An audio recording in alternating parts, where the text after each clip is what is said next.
welcome to another episode of the Jake Nulph Show. We're here at the Edinburgh Hotel as we get ready for I guess we can recap the final PSAC West game and get ready for the final game and, of course, Senior Day with Lock Haven coming to town. Yeah.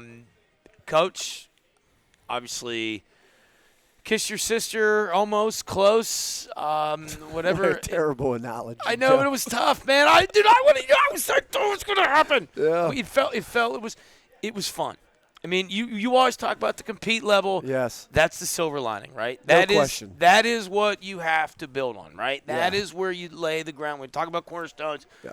this is what it's like to compete in the deep end of the pool, and you did it for 52 minutes, right? Like, Yeah. it was so close yet so far away, but hopefully a step that everybody can use as that point of reference. There was a compliment made to me and my staff after the game by Slippery Rock's quarterback Grover, who had mentioned that our energy, our enthusiasm was extremely noticeable to those guys on the opposite sideline, and he said that was a credit to our program. So, appreciated the compliment there, but yeah, there was certainly moments in that game we were the better football team. And I told our guys after, I valued their effort, from a physicality standpoint, from an energy, we played really well. We just didn't make enough plays to beat the number 10 team in the country when it mattered there. They made more plays than we did, but the resiliency, the bounce back, I think of how the game started, Joe, and we turned the ball over right away inside our own 30-yard line, and you blink and it's 7-0. But, not unlike the Seton Hill game when things started turning, you could feel it on the sideline. I didn't feel that early at all against Slippery Rock, and our offense responded with a 75-yard drive capped off by a 24-yard touchdown pass from Isaac Bernard to Thad Stanfield, and it's 7-7, and we started to get some momentum going. And then the next thing you know – Well, let me ask you this. It almost felt like the highs weren't all that high and the lows weren't all that low. It sort of felt like, you know what, this is kind of that workman-like approach. We made a play, they made a play, now we respond with a play. Who makes a play? Did it feel that way? You said because it never felt like it turned. Did the highs feel like, we're out over our skis here? Because it didn't feel that way. It sort of felt like a prize fight going back and forth. That's exactly how I would compare it, Joe. It was a heavyweight fight. I mean, literally, we were trading punches. And it was, for the fan, I guess, it was a really entertaining game. We came up on it was weird because sometimes it was awesome. Yep. Sometimes it was awful. No. But it was a good back and forth. I mean, the good was back and forth. Sometimes the bad was back and forth. Yeah. But it made for, obviously, it would have been a lot better the other way, but it Right. made for a really fun game to be a part of. Yeah, and again, we wanted the biggest thing that we had talked about, Joe, after the Seton Hill loss, because of the way that thing went, giving up 31 unanswered in the second half, and the style, the way that the game played, we just had to get back to us flying around, playing physical football, feeding off of each other, bringing great energy, and making plays. And, we tied at 7, and then the next thing you know, Wilfredo Diaz gets a big hit on Grover. Ball flops in the air. Avery Ennis intercepts it, takes it 31 yards down inside the 10. Zidane Thomas capped that off with a 5-yard touchdown run, and all of a sudden we're up 14-7. And this is where – we've got to build on these things because now we've got the 7-point lead, and now Slippery Rock answered. They went on an extended drive. They tied it at 14. The next series, I thought we actually had a pretty good offensive possession. We ended up going 7 plays. Again, an untimely penalty gets us off track. We punt the ball back to Slippery Rock. There was a pass interference call on their sideline where Alan Strizinger intercepts a ball on their sideline. And was he in, was he out? I don't know. He was out. Now, that's probably not the debatable part because I called it in real time. He was out. Right. But we get the untimely penalty there that gives them a first down opportunity. And, again, they capitalize. They go up 21-14. And this is where I can credit the tenacity of our group because We get inside a 2-minute situation. We fumble it inside our own territory with, like, I think 1:45 left. The very next play, Nick Cunningham makes an effort play of all effort plays, trails from the defensive line, wraps back, puts a massive hit on Dior. He fumbles. We get it. Now we take it all the way down to a minute. We turn it back over and fumble again. Slippery Rock now has the ball. This was the ugly part. Yeah, right. We're trading turnovers. Well, the thing is, the thing that I really liked was our defensive resolve, because Nick goes and makes a huge play. Micah Thomas, big hustle play, recovers the fumble. Offense starts driving, and again, we give the ball back. And there you can literally go, okay, it's 21-14. There's a minute left in the second half. They get the ball to start the second half. Yep, that was huge. Right. Huge win. Huge win. We not only – and that timeout never works, by the way. No, yeah, of course it works. You ice the kicker, he misses it, and well, so we hold them. They attempt a long field goal. We ice him. He misses it. So we go into the half down one. One possession. Now I got to ask you. Yeah. I anticipated you were going to call it, but when he made the first one, did you feel better or worse about your decision? I was actually mad because I called the timeout before he kicked it, and they let him kick it anyway. Okay. So I'm like, hey, but they just do what they want, and so he missed the second one, which was good. And then we started the second half, and the Riverboat Gambler shows up. Yeah, well, the thing is, it's funny, and you can ask Malcolm about this when he comes on the show later, but they gave us a look, Joe, where if we got into a certain kickoff formation, they'd put it on tape for how many games previously that they were going to shrink everybody down. Well, when they did that, we had the automatic flop shot with Reed, which he had hit against Cal earlier in the year. Yep. And the crazy thing, Joe, is Reed Martin did not kick that ball well all week in practice at all. When I'm like, come on, buddy, we got to capitalize on one of these. But Reed Martin is a gamer. I mean, the kid is an ultimate competitor. I can't give him enough compliments. Yeah, it's not very often when you hit the 77-yard punt that wasn't the highlight. Right, which is its second longest punt in school history. And well, he hits the flop shot perfect, and Malcolm Johnson recovers it right on our sideline. We steal the possession back. So now we've got some momentum going. Couldn't capitalize. Now at this point, we're trading back and forth. We get put into a bad situation behind the sticks in the third and forever, and Reed Martin changes the field with a 77-yard punt. Now, I want to, before, obviously the 77-yard punt was unbelievable, but yeah.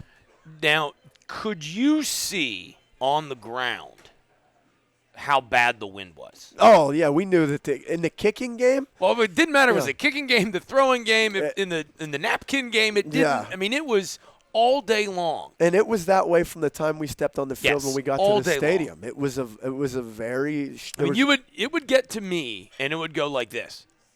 Yeah. Like it was a wall of, and it didn't matter. Even when we were talking about, having to throw a Hail Mary late, I'm like, Josh Allen's not getting that thing to the end zone. Like that, no. You're just not going to do it. It was, what did we say, 20-mile-an-hour sustained wind? Yeah, sure. But I'm just saying, it was, everything that went up. I just know it was really strong. Everything that went up got knocked out. Yeah, and that's the thing. We took the wind in the third because, for me, we're down a possession there. And, yeah, you say, you take the wind in the fourth quarter. But for us, we needed to get ourselves back into the football game to make it into a four-quarter game. So, Reed flips the field, and, defense played really well in the second half, with the exception of the one touchdown drive that ultimately ended up winning the game for Slippery Rock. But, I look at the field position with that kicking battle. They punt, we get the ball back. Armani had a great return. Well, that was later in the third quarter, yeah. But the thing so we're down 21-14. It was the second punt of the second half, and we get the mysterious kick-catch interference call inside their 10. We should have the ball first and goal from the 8. And then the worst part was it was marked off as like a 22-yard penalty, well, that's which was even more confusing. Look, unfortunately, that's not my realm. No matter what I talk to the officials, they have a job to do. I certainly wasn't happy with the way those events played out. But this is kind of what I told our football team. I said, look, the football gods have a way of coming back and helping you out. And in that same possession, Toby Klein makes an unbelievable play. credit the whole defense. We were in a shell. We were in a disguise, and it made it look like we were playing a blitz man. And they tried to throw 3 on the bubble, and we trap coveraged it, and Toby baited it. Because it almost happened like in slow motion. So Yeah. I'm thinking, like, he's not really going to throw that, is he? Yes, he did. He threw it right to our trap overhang, our nickel there, and Toby made a tremendous play, intercepts it. Now we're in a 21-21 football game, all the momentum in the world. And that's where we couldn't take that momentum and capitalize it into points, because the following series, they go 3 and out. We got the field, and that's when Armani pops the 22-yard punt return down to the 35-yard line. Yeah. At that point, it's 21-21. We got to go in there and score. Even if it's 3, we got to take the lead again. And, again, we just negative play. We took a sack on first down. We got it to within 3rd and 7, then 4th and 4. We didn't capitalize, and they took over on downs. Flip it to the 4th. We're trading punts and possessions back and forth. And to me, the play of the second half was they hit the 41-yard reverse with Hall. They got in an unbalanced set. We were kind of overloaded. It was a great call by them. And unfortunately, with as aggressive as we were playing on defense, we always tell our guys, hey, look, the ball goes away if you're the backside defender. Look ahead. You're not going to make the play on the outside zone to the opposite side of the field, right? Unfortunately, we got a little greedy. They popped the reverse. It was a great call. They ended up scoring, going up 28-21, and we just couldn't get the next answer and response. And Slippery Rock won. But there was a lot of positives in that game, Joe. Just so many positives. The way we played as a team, we didn't blink. Our compete level, the energy, the physicality. Look, and Slippery Rock's locker room setup's kind of interesting. You're in the same hallway. You come in the same entrance, you come out of the same entrance. And I can tell you this, there were a lot of guys from Slippery Rock leaving that game on Saturday with ice and a lot of extra things. I mean, we physically got after them. Now, you yell at me if I say moral victory, so I'm not going to say that. Okay. But it did feel it felt in terms of taking the step. Your record is what your record, and you're not, there's one game left in your schedule. There's no bowl season. There's no play. Right. So we're not going to say more, but it had to feel pretty good with what, obviously, and again, and I don't mean this disrespectfully to Shepherd or Gannon or IUP. They were all in the schedule. Slippery Rock knew what was on the line. Like, it was really cut and dry. And now that the regional rankings are out, like, this is where things matter the most. And the APs were the AP, the AFCA or D2. None of that stuff matters. Those regional rankings are the only thing that matters. Right. So with all of that being said, this was they got to win and they're in. Right? I'm not going to say the best opponent, but this was the game in which you played, which the team on the other side had the most to lose. Yeah. And you came to play for, Yeah. And that's the thing. I think we played for 60 minutes. There's no doubt. Now, did we execute for 60 minutes? I think that's probably where you're alluding at there. But, yeah, I mean, it was a heavyweight boxing match. That's the best way to describe it. We'd throw a punch, they'd counter, and we'd counter. And it was like I said, from a fan perspective, it was probably an entertaining game to watch. It was a disappointing game for us because, the coulda, woulda, shouldas, and we're not into you almost nice job, guys. You almost won. Yeah. We had every opportunity to win that football game on Saturday. Well, no, let me stop you there because I'm always curious because I think you give actual good answers. So when that's a line though, you gotta balance that line. Is how do you do the attaboy because you did take a team that has aspirations to get to the Final Four to the wire. Yeah. And then the other side of the coin is, okay, now that you've seen this is why the attention to detail is so important. Is that kind of how it goes? Absolutely. When we got together Sunday night and we watched the film and we talked, and even today at practice, we know where we made mistakes. And we can't make those mistakes in that caliber of a football game and come out on top Now, we made a lot of plays. I was just going to say, now how do you weight that? Your mistakes or the mistakes you caused? Because it's still plus minus is plus minus, no right? question. Well, again, and they made more of the plays and the less of the mistakes than we did that day. And we focus on those corrections to answer your question. Like, hey, look, for this many plays, we were as dominant. We played really well. However, how they hurt us was because of us and our lack of execution.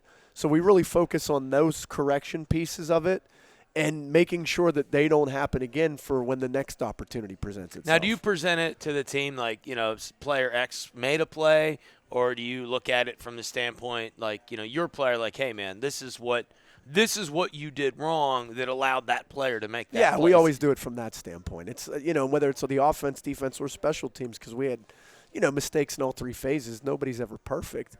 But, yeah, look, so player A, you're supposed to do X. Well, you did Y. Well, this is why that play worked, because we just didn't do our job or our assignment there. So a lot to build on. Yeah. But, there's still some things we got to correct. And, the thing is, we've got one more opportunity, and it's a home game. It's Saturday here at Sox Harrison Stadium. We got an opportunity to go out and just get back to playing again. The thing that, you can't live in the past, and we talk about regrets and all those different things. But, I think our guys understand that there's no magic formula here for success. The recipe is hard work, being physical, playing with energy, excitement, enthusiasm, and imposing your will on your opponent. And, we did that on Saturday. And if we do that every single time we go out to play, Joe, and we execute at a high level, well, we're going to be a really tough team to beat. Now, you talked about that juice, and, lost a lot of guys last year. So you beat IUP last year in a situation that was pretty similar, very large in the postseason. But we always talk about your young puppies. This was their first taste. You got a lot of guys with their first taste of what it's like to be in that real competitive college football. Yeah. Somebody's playing for somebody, or maybe somebody's livelihood is on the line. If they don't, this is not necessarily high school where it's, it's a little bit different. We are going to talk about the seniors after we're done with Malcolm, but for a lot of those youngsters, this was their first time, and you play a lot of youngsters. Yeah. You mentioned Fredo Diaz. We talk about some of those young, they're aging now. But where are they from August to what you saw Saturday? We've had tremendous growth all year, Joe, and that's where, you kind of look at, and we talk about stacking building blocks all the time, and you continue to get better every week. And, this is one thing I can tell you that as a coaching staff, whether it's me, Coach DeMeo, Coach Papley, any of the guys on staff, every day our message is your fundamental will to compete at anything we do and win your one-on-one battles has got to be there. If your fundamental will to compete is high, and that's what we want. We want competitors in our program. We want guys who love to win, hate to lose, and that bring that workman-like attitude every single day in practice. And to me, that showed up on Saturday. So what our young guys were able to build on when we get into a number 10 team in the country, or, we talk about it every week when you're in the PSAC. Heck, 4 of the top 7 teams in Super Region 1 we've played already and got them on the schedule. So that's why you come to Edinboro, for those type of football games. And now that, quote-unquote, our puppies have gotten a taste of that and know exactly how good we can be if we pay the piper and we do the things that we're expected to do to win football games, I think it's a tremendous upside. All right, we're going to take a quick break. Malcolm Johnson's going to join us, our player this week, and then we turn the page. Not so much, I'm not saying we're not going to downplay Lockhaven. We're going to pay a little more attention to the seniors because a lot of these kids, it's going to be the last time they put on a helmet, and certainly want to give them their spot here on the Jake Nulph Show. So quick timeout. Malcolm Johnson, when we come back, we're live at the Edinboro Hotel. Back with more right after this. All right, welcome back to the Jake Nulph Show. We're here at the Edinboro Hotel. Appreciate everybody for stopping down to join us here. And, of course, so we will turn the page to the seniors. And, of course, again, I don't want that to be construed as speaking poorly of Lock Haven. It has nothing to do with Lock Haven. Quite frankly, it's nothing to do with the opponent. It's a bunch of guys that are going to play their last game, and we certainly want to give them their opportunity. Malcolm, kind enough to join us. Big onside kick recovery. This was again. I don't want to. You and I both know that losing's not good enough, but the effort, the compete level, especially after a tough loss against Seton Hill. You guys came to play. I mean, what was the message? What was the rallying cry? Because was it your best effort? Was it the best beginning to end effort that you guys gave? I mean, you were physical right from the shoot until the final gun. Yep, we knew we had to come back after a big loss at Seton Hill because we know we're a bounce back team. Like, we always want to fight. We don't, when it comes to sink or swim, we always want to swim and keep on grinding. Now, obviously you're secondary. One of the Alan Strizinger, Mendocino, a couple of guys. But for the most part, you guys are a pretty young group. But this is an odd year because you're such a young team. You're a fairly young group, but you probably have some of the most experience of all of the groups. What's it like to be in the back end of that defense? I mean, especially you guys really your secondary seems to be sink or swim. It seems to be you're making big plays or you're not. But from the big play perspective, in terms of position group, the secondary has played without a doubt made the most splash plays of any personnel group. Yep. Hey, we just our communication. We knew we were all together for a couple of starters. Yeah, I mean the COVID year gets weird for everybody. Because you didn't get to play games. We were there. Yeah. But again, like you talk about that communication and that that willingness to compete for one another. But because you guys are generally speaking. If you make a mistake, everybody in the building knows it. Yeah. If a linebacker makes a mistake, you can sort of cover up for it. But that sort of mentality with your group. I've gotten to know I think pretty much all the guys back there. It feels like you legitimately like one another. Oh yeah, we're definitely a tight knit group. We just play for one another, lift each other up when we're down, and celebrate when we're up. Yeah, certainly it's been an interesting year. Some highs, some lows, but when you look back and again, we're not in the business to talk about, but you've played a tough schedule. I mean, you've played. Peace out. The PSAC West is brutal, and then obviously Shepherd getting thrown in there. It's fun though. There's Coach Nulph always talked about every week there's a chance to compete and. But it is, you think about, we talk about, all these schools, Penn State, they don't have a signature win. But you have it every week, with the way the rankings work, every week you have an opportunity to go out there and put the rest of the country on notice. Not a whole lot of leagues present that opportunity just about every week. Yeah, that's what makes the PSAC special. That's why I like playing in it, because you work every week. There ain't no downtime. We keep on working, and if you mess up, just keep on continue trying to fix it, because to compete, the more you compete, the better you get. So now you've been around a couple of years, but again, because of the COVID year, the eligibility is a little bit different. How important is it going to be to have a good week of practice, go out and win a football game, hopefully in a convincing fashion that you can then carry over into the offseason? We always talk about you want to win your last game because you want to be coming off a win going into the offseason. How important is it going to be to go out there and handle business going into the offseason? We definitely need to put a good 60 minutes together.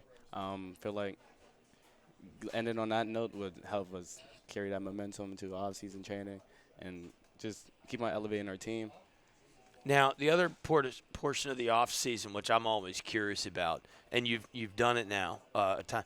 When you're preparing, do you use the previous specific events from the previous season in the preparation? We got you could talk about we held Bajan in check in the air, but they got us on the ground.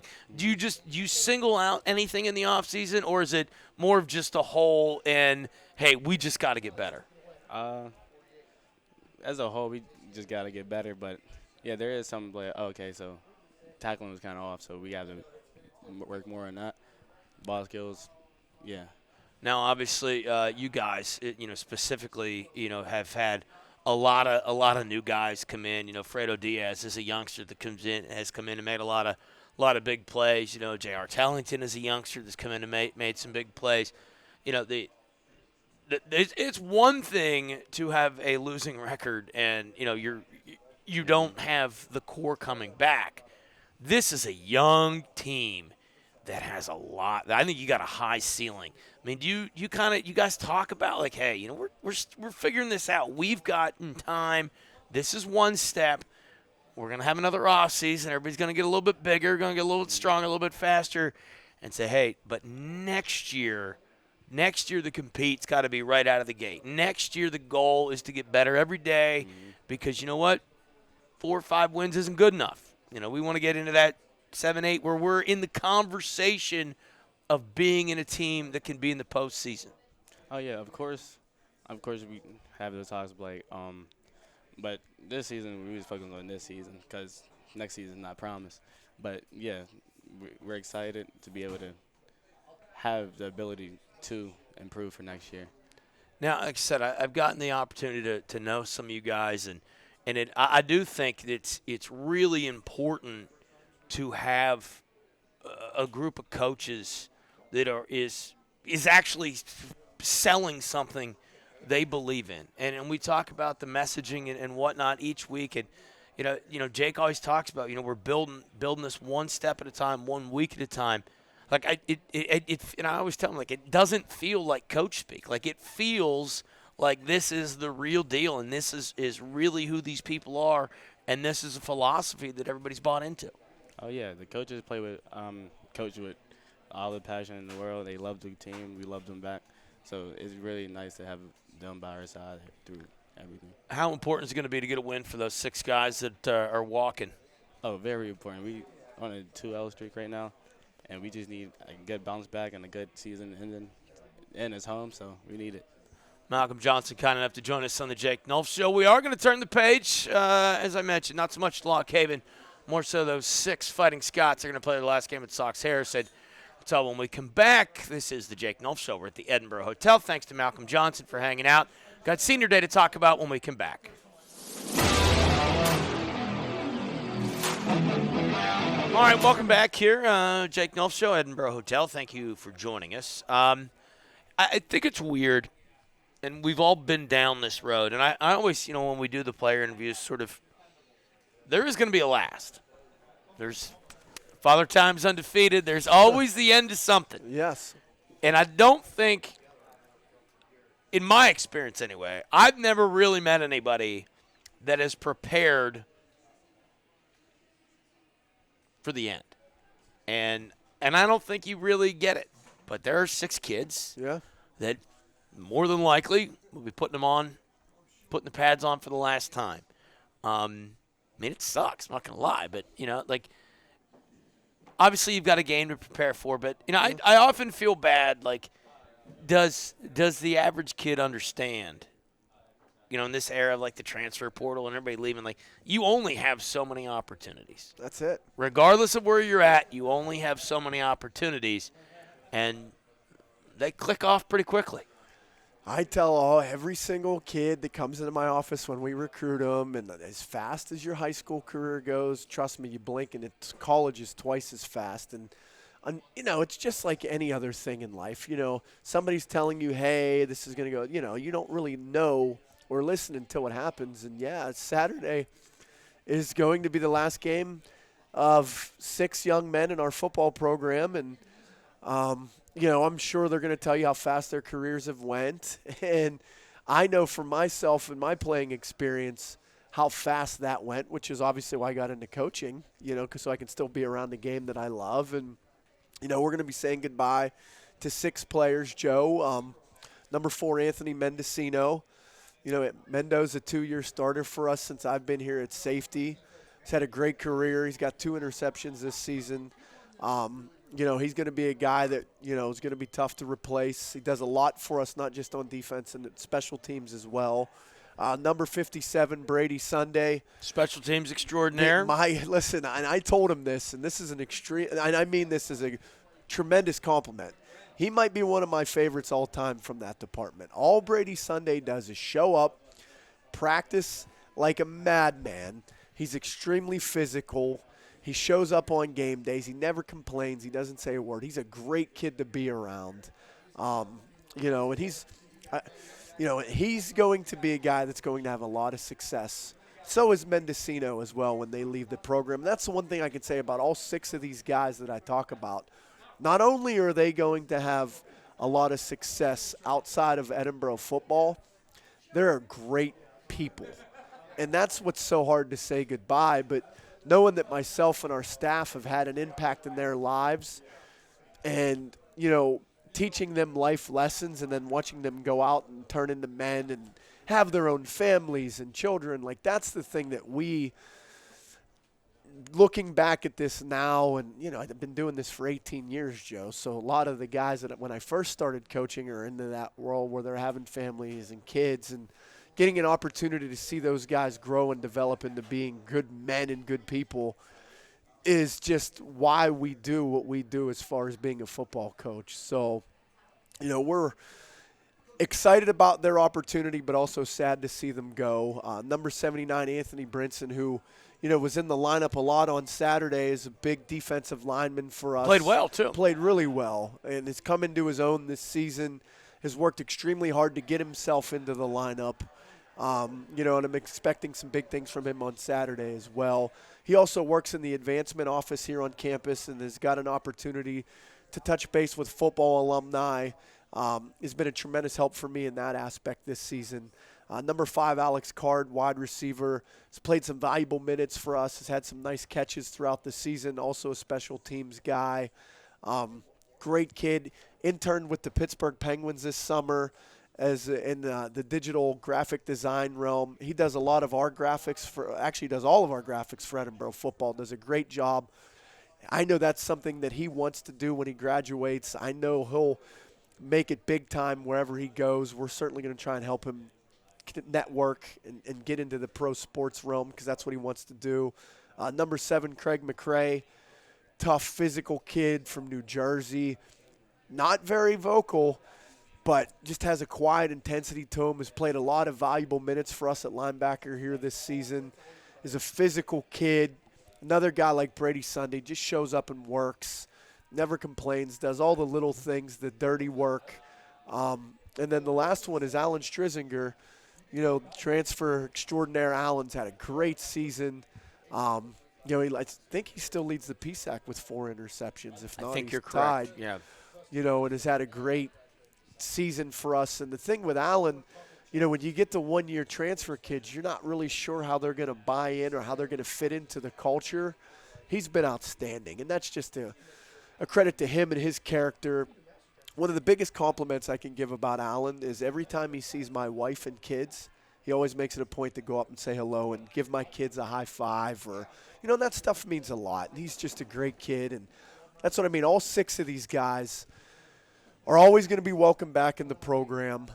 We wish them nothing but the success moving forward. They have great parents, great people around them, which is why they turned out to be such good people. And we're excited about their opportunity playing their final game at Sox Harrison Stadium on Saturday against Lock Haven. And, when talking about Lock Haven now, this is a group where, they've played a lot of different quarterbacks. I don't know if the injury bug has caught up with them there.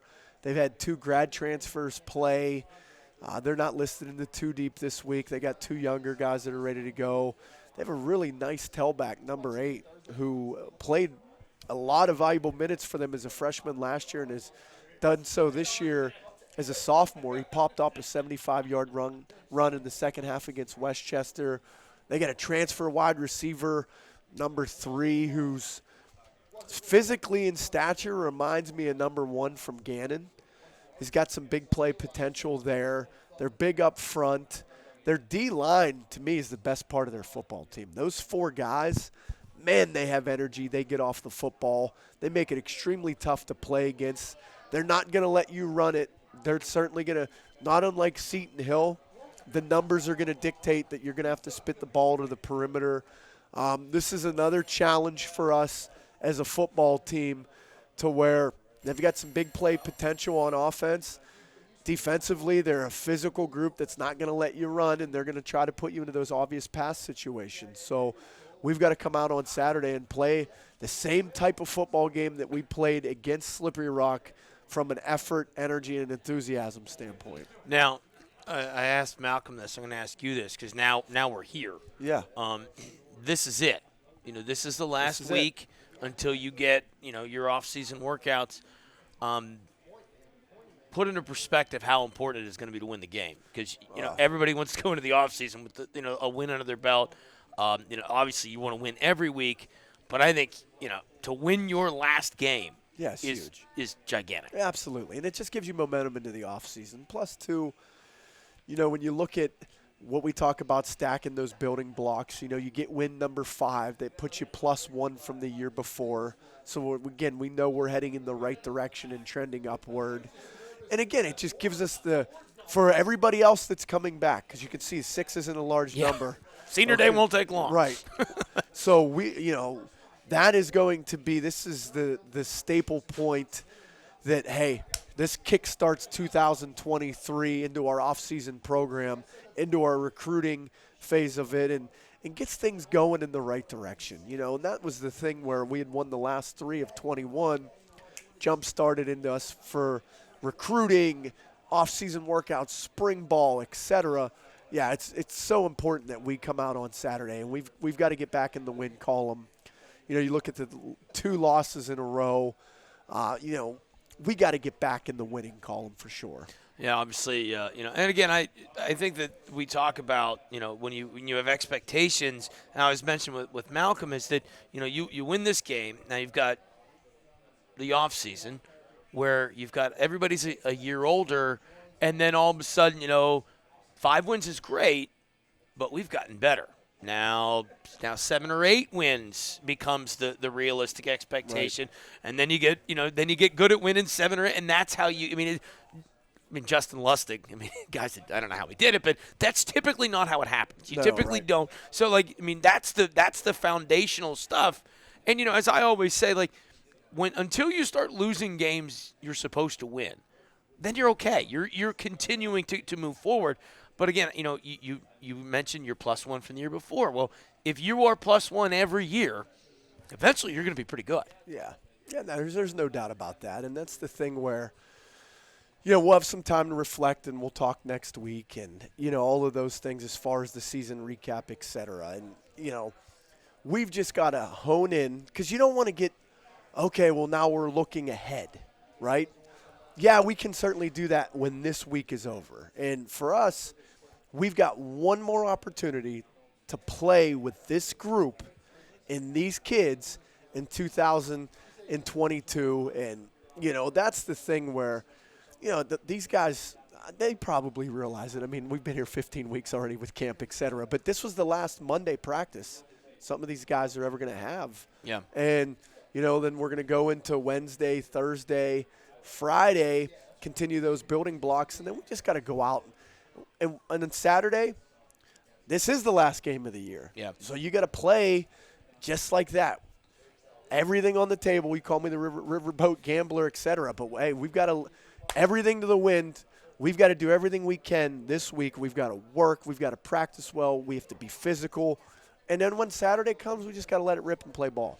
Now, everybody's favorite game, 2 reasons you win, 2 reasons you lose. You got to patent a song by I know, for when we do this next year. Now, you did more of what we talked about last week than obviously you did the previous week. Right. Again, we're not talking more, but how do you build on the splash plays? Because that's the weird thing about – I was talking, sort of joking with Malcolm, it's checkers or records. There's no – they seem to come in bunches. It's not like there's some schedule, but how do you make sure you carry your splash plays on from last week? Well, the thing is, and we've been feast or famine. We talked about that, it's right? been Like, remarkable. we either take it away and we do all these things, or we don't do any of that. And I think we're third in the PSAC in interceptions, and that's the thing where. But the problem is, as good as we've been taking the ball away, we've been giving it away in high numbers. So, and I'm going to tell you this right now. We can't turn the ball over anymore. Like, it's maddening, and it's frustrating, to be quite honest, where, we talk about 2 reasons win, 2 reasons you lose. We can't turn the ball over on Saturday. I'm just telling you this right now. We turn the ball over, and it's a sloppy and, we're not doing, and we're stubbing our toe, and we're getting behind schedule. It's going to be a long day where if we can capitalize on the big plays on offense, big runs, big passes, take care of the football, and then on the flip side of that, manufacture the sacks, the tackles for a loss, no big splash plays, keep the ball in front of us, fly around, be opportunistic on defense. And then I look at the second half of – and the wind had a lot to do with this, but the Slippery Rock game, the field position ultimately with wind gave Slippery Rock a shorter drive as far as I think the last possession that they had where they scored the touchdown to go up 28. We were backed up, kicking into the wind. It was only a 38-yard punt. They started on our 42. So where we've got to make sure that field position in this game, we've got to make sure that we cover well on punt and kickoff. And then when the opportunity presents itself for big returns, we've got to flip the field. And we've done that. You look at the 22-yard punt return from Armani Bailey on Saturday. We flipped the field there, but we got to stay ahead of it. It can't be 1 out of 3 plays. That's the thing where if we can play a complete game where we take care of the football, make the big plays, limit the big plays, and then keep the field position in our favor, we'll have a lot of success. Yeah, and I think the one thing, just listening, I think if we would take a look back at the season, is that anytime you've made a splash play, I bet there is a hard line as to what the next play looks like where the success and failure comes. No question. Or giving up the big play. And then what follows it. And that's the thing where, and our guys, we're pretty honest with each other. We have real conversations, which is what I always appreciate about myself, our staff, our players. And that's the relationship we have, Joe. And, our guys will be the first ones to tell you, especially on defense, we don't give up those big plays against Seton Hill. Might be a completely different football game, regardless of what the other side of the ball did. And then the offense will certainly tell you, we don't turn the ball over and we hit some of the shots that we missed.